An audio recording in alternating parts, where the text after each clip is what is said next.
Hello बच्चों, क्या हाल चाल है आप लोगों का। आप सभी को हमारे YouTube channel the vision classes में स्वागत है। आज से हम लोग मैथ का ऑब्जेक्टिव क्लास स्टार्ट कर रहे हैं, जिसमें आपको प्रतिदिन ऑब्जेक्टिव क्वेश्चन सॉल्व करने के लिए सिखाया जाएगा, जो बोर्ड एग्जाम के लिए काफी महत्वपूर्ण है। ये मॉडल सेट के हिसाब से पूरा क्वेश्चन आपको चलेगा, लाइन बाय लाइन क्वेश्चन मिलेगा पूरा। तो अच्छे से क्वेश्चंस को देखिएगा कैसे बताया जा रहा है, क्योंकि अच्छा नंबर उठाने के लिए ऑब्जेक्टिव को सॉल्व करना बहुत ही महत्वपूर्ण है। क्योंकि ऑब्जेक्टिव ही एक ऐसा सेक्शंस होता है मैथ्स में कि हम चाहें अगर जो ऑब्जेक्टिव पूरा का पूरा सही कर ले तो आसानी से अच्छा नंबर उठा सकते हैं। तो चलिए आज हम लोग अपने सीरीज का पहला सेट स्टार्ट कर रहे हैं, और इस सीरीज का पहला क्वेश्चन है 0 और 50 के बीच विषम संख्याओं की संख्या। यानी आपसे क्या पूछा गया है कि 0 से लेकर के 50 के बीच कितने विषम संख्या होती है। तो आपको पता है कि जो भी लगातार संख्या होता है उसमें सम और विषम दोनों संख्याएं होती है, ठीक है। तो हमसे ये पूछा गया सिर्फ कि 0 से 50 के बीच में कितनी सम संख्या होती है। तो 0 से 50 के बीच में जितनी आपकी सम संख्या होगी उतनी ही विषम संख्या होगी, ठीक है। तो यहाँ कुल कितनी संख्या है 50, यानी आधा विषम संख्या होगा। तो 50 का आधा कितना होगा 25, यानी 0 से 50 के बीच में कुल कितनी विषम संख्या होगी 25। और ये इसी से आपको पूछता कि सम संख्या कितनी है, तो भी हम बताते कितना होगा 25 ही होगा, क्योंकि जितना भी संख्या लिखा जाता है उसमें आधा सम संख्या होता है और आधा क्या होता है विषम संख्या होता है।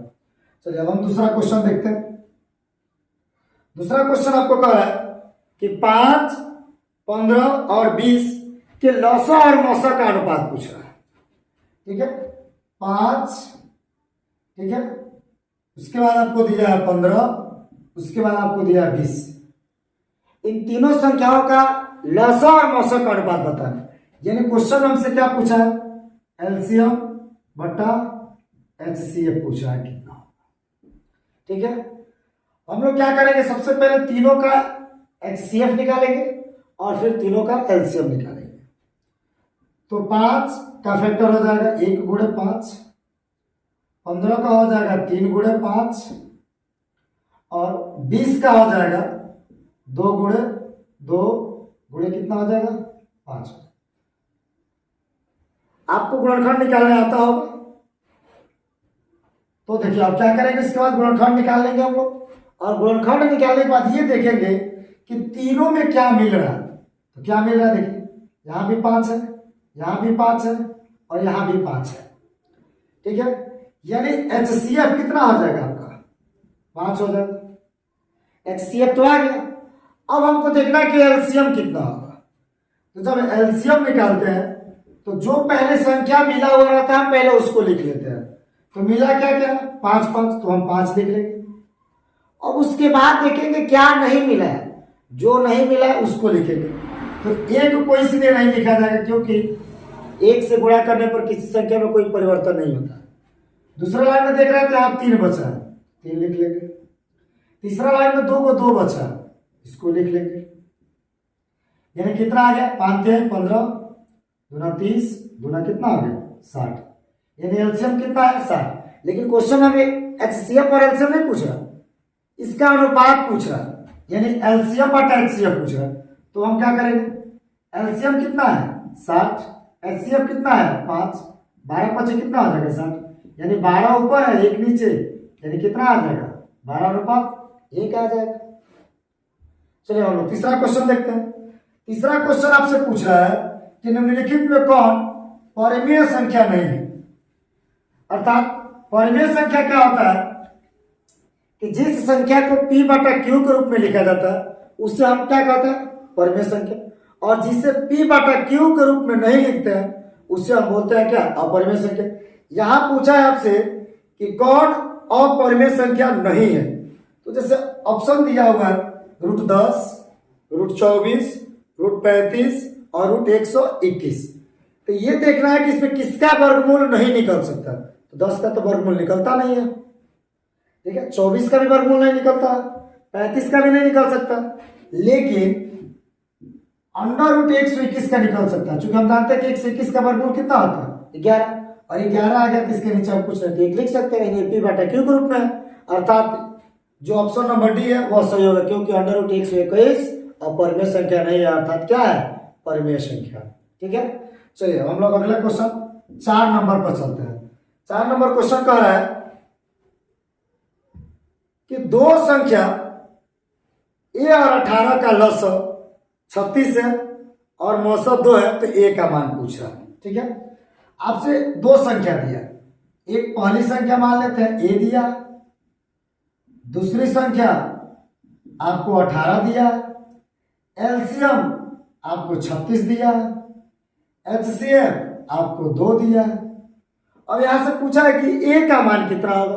तो हम लोग एक सूत्र पढ़े हैं, पहली संख्या गुणे दूसरी संख्या बराबर एचसीएफ गुणे एलसीएम।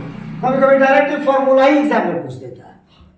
आप क्या करेंगे, देखिए पहली संख्या कितना हमें दिया है, ए रख देंगे गुणे, दूसरी संख्या कितना दिया है 18 रख देंगे, एचसीएफ कितना दिया है 2 रख देंगे, एलसीएम कितना दिया है 36 रख देंगे।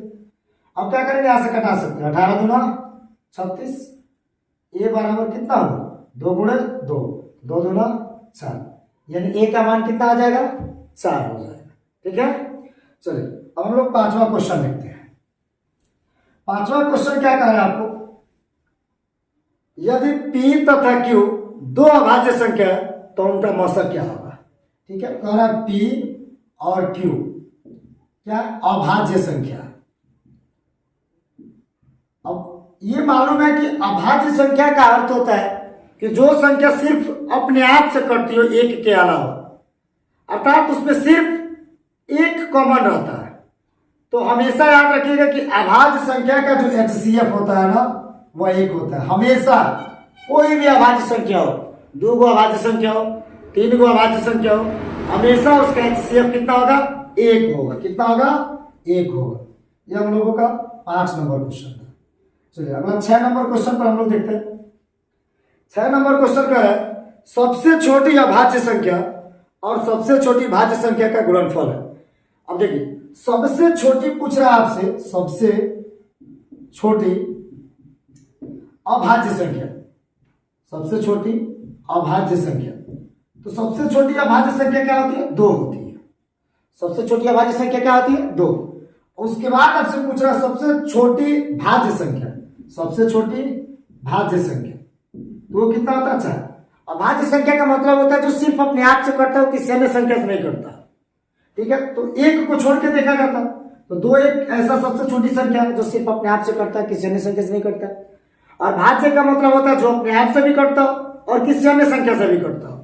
तो यहाँ देखिए जो 4 होता है ना सबसे छोटा संख्या, ये अपने आप से भी करता है और 2 से भी करता है, ठीक है। तो इसी का गुणनफल पूछ रहा था, ठीक है, मतलब दोनों को गुणा कर दे रहा है। तो क्या होगा 2 गुणे 4 कितना आ जाएगा 8, यानी ऑप्शन नंबर सी सही होगा, ठीक है। चलिए अब आगे हम लोग बढ़ते हैं। अगला जो हम लोग का क्वेश्चन कर रहा है 7 नंबर, क्या कह रहा है कि निम्न में कौन सी अभाज्य संख्या, ठीक है। फिर वही क्वेश्चन पूछ रहा है आपसे, निम्न में कौन सी अभाज्य संख्या, मतलब जो सिर्फ अपने आप से कटता हो, किसी अन्य संख्या से नहीं, ठीक है। ऑप्शन में क्या क्या दिया 29 दिया, 25 दिया, 16 दिया, 15 दिया।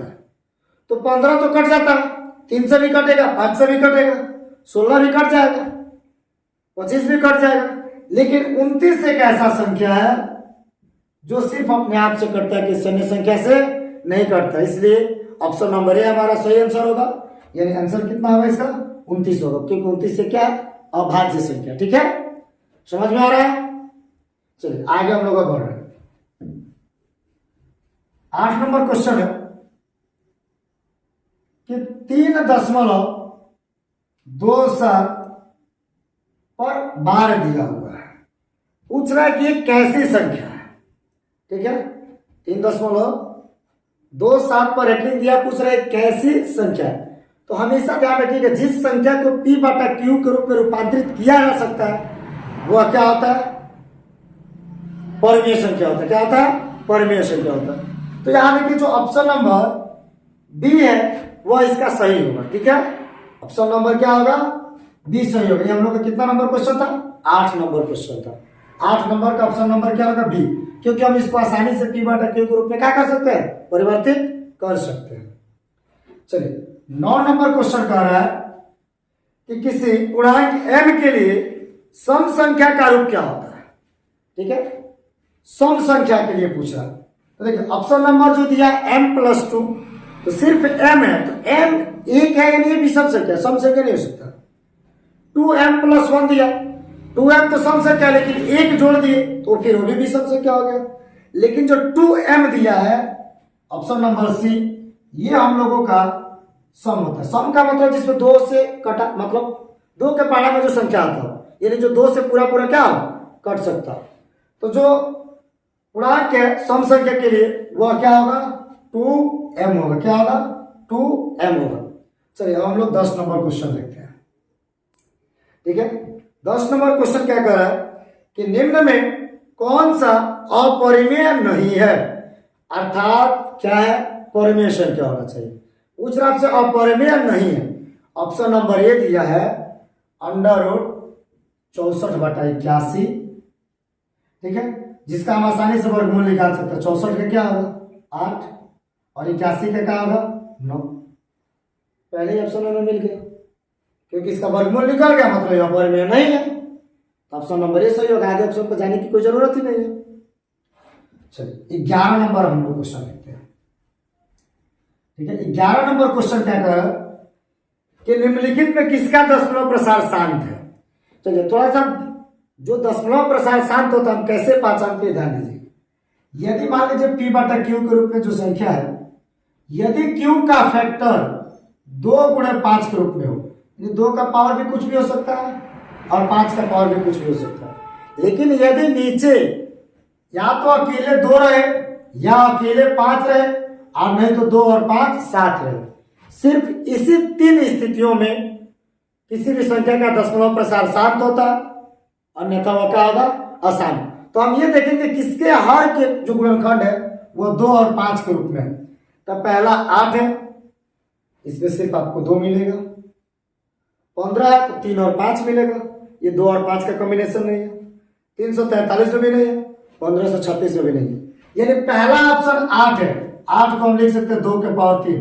और अभी हम बताएं या तो नीचे केवल 2 रहना चाहिए, नहीं तो केवल 5 रहना चाहिए, और नहीं तो 2 और क्या रहना चाहिए, 5 रहना चाहिए। तब जाके वो क्या होगा, दशमलव प्रसार शांत होगा। यानी हम लोगों का जो 11 नंबर है उसका ऑप्शन नंबर क्या सही होगा, ए सही होगा। कौन सा ऑप्शन सही होगा, ए सही होगा। ठीक है, चलिए अब हम लोग आगे क्वेश्चन पर देखते हैं। जो हम लोग का 12 नंबर क्वेश्चन है, आपसे पूछ रहा है कि जो 6/15 है, ठीक है, 6 क्या 15, 12 नंबर जो क्वेश्चन है 6/15 पूछ रहा है, इसका दशमलव प्रसार क्या होगा, शांत होगा, अशांत होगा, आवर्ती होगा, या इनमें से कोई नहीं होगा। तो हम क्या करेंगे, पहले इसको देखें। ऊपर 6 है, 15 को हम क्या लिख सकते हैं, 3 × 5। जो कटने वाला होगा तो कटा देंगे, क्या बचा 2/5। नीचे कितना आया 5, और अभी आपसे बताया कि नीचे आया तो 2 रहे या 5 रहे या 2 5 दोनों रहे, उसी स्थिति में शांत होता है। तो नीचे क्या है 5 है, यानी इसका दशमलव प्रसार क्या आएगा, शांत आएगा। ठीक है, चलिए 13 नंबर क्वेश्चन। 13 नंबर क्वेश्चन में कह रहा है 4 - √3 है। ठीक है, 4 - √3 है। तो हमको पता है कि √3 एक अपरिमेय संख्या होता है, और हम लोग पढ़े हैं कि अपरिमेय संख्या के साथ कुछ भी जोड़ा जाए, घटाया जाए, तो जो संख्या प्राप्त होता है ना वो हमेशा अपरिमेय होता है। अर्थात हम कह सकते हैं 4 - √3 एक क्या है, अपरिमेय संख्या। क्या है, अपरिमेय संख्या है। ठीक है, ऑप्शन नंबर क्या होगा, बी सही होगा। ठीक है, चलिए अब हम आगे पढ़ते हैं। 14 नंबर क्वेश्चन पूछ रहा है आपसे, निम्नलिखित में कौन अपरिमेय संख्या। ठीक है, यहां पूछ रहा है कि अपरिमेय संख्या। अभी तक हमसे पूछ रहा था कि अपरिमेय नहीं है, लेकिन यहां आपसे पूछा है कौन अपरिमेय है। मतलब हमको ये देखना होगा कि इसमें किसका वर्गमूल नहीं निकल सकता है। तो पहला ऑप्शन जो दिया है वो दिया आपको 36/64। 36 का तो वर्गमूल निकल सकता है 6, 64 का 8। ऑप्शन नंबर बी आपको दिया है 1/81। 1 का वर्गमूल 1 ही होता है, 81 का 9 होता है। मतलब ये भी अपरिमेय संख्या नहीं है, ये भी अपरिमेय संख्या नहीं है। लेकिन एक ऑप्शन है आपको 3/5 होगा, यानी 3 का भी वर्गमूल नहीं निकल सकता है, 5 का भी वर्गमूल नहीं निकल सकता है। अर्थात हमारा ऑप्शन नंबर सी ही क्या होगा, सही होगा। ठीक है, यानी √3/5 से क्या है, अपरिमेय संख्या। चलिए हम लोग 15 क्वेश्चन देखते हैं। 15 नंबर क्वेश्चन में पूछ रहा है निम्न में कौन सी अभाज्य संख्या, क्या है, अभाज्य संख्या। तो अभी बताया अभाज्य का मतलब ही हो गया जो संख्या सिर्फ अपने आप से करती हो, किसी अन्य संख्या से नहीं करती। ठीक है, तो ऑप्शन नंबर ए दिया है 6। 6 2 से भी करता है, 3 से भी करता है, 6 से तो करता ही है, तो ये तो अभाज्य संख्या होगा नहीं। इसके बाद 9 आता है, तो 9 मान लीजिए 3 से भी करता है, 9 से भी करता है, ये भी अभाज्य संख्या नहीं होगा। 15 दिया है, 15 मान लीजिए 3 से भी करता है, 5 से भी करता है, 15 से भी करता है, ये भी अभाज्य संख्या नहीं है। लेकिन 11 जो दिया है ये सिर्फ 11 से कटेगा, और जो संख्या सिर्फ अपने आप से कटता है वही अभाज्य संख्या होता है। अर्थात जो ऑप्शन नंबर डी है वो क्या होगा, सही होगा। तो आज हम लोगों का पहला सीरीज था, सिर्फ आपको 15 क्वेश्चन कराया गया, लेकिन इसके अगला जो क्वेश्चन आपको दूसरे सीरीज में मिलेगा, अर्थात जो सेट 2 आएगा, ठीक है, उसमें आपको अगला क्वेश्चन प्रोवाइड कराया जाएगा। आप इतना क्वेश्चन रिवाइज कीजिएगा। यदि आपको कोई क्वेश्चन समझ में नहीं आता है तो हमें कमेंट करके जरूर बताइएगा, ताकि हम उसको और बेहतर से बेहतर आपको क्या कर सके, दे सके, ताकि आपको एग्जाम में क्वेश्चन सॉल्व करने में किसी प्रकार की कोई दिक्कत ना हो।